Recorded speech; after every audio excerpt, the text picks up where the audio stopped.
One of the issues I know a lot of people wrestle with, and probably should, is the notion of self-expectations, the things that we all impose on ourselves. How do you think is a good way to look at or maybe get a handle on those things? I think that's a good observation, that there are a lot of things that we impose on ourselves without even knowing that we're actually setting an expectation.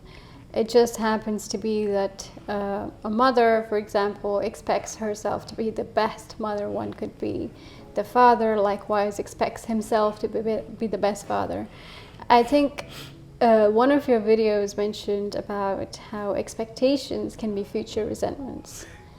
And that, for me, it goes to say that we should have things that one expects from oneself, and it's just natural to a certain extent to have the expectations, but it becomes a problem or an issue when we attach ourselves to the outcome of that expectation.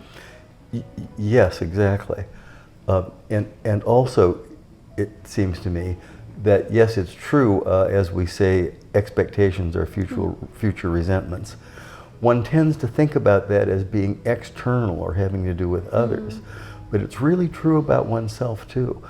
One can work oneself into a very bad state on the basis of not feeling that one has filled one's expectations.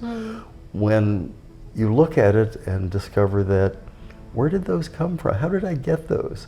Who handed me these expectations that I'm disappointed in not fulfilling, when I really don't believe in them or have no interest in fulfilling them myself? Right, and I think there's something called loving, compassionate expectation.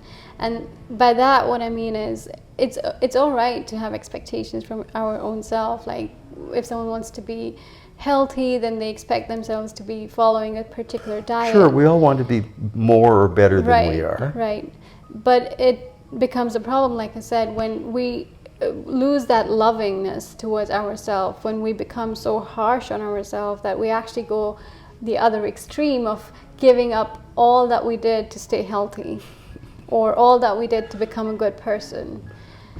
Yeah. Right, well, and as you mentioned it all too often, the notion of loving oneself is lost. It seems so much more easy or clear or obvious to deal with the notion of loving others. Yeah. But in order to love others, one has to start from With a themselves. foundation of loving oneself.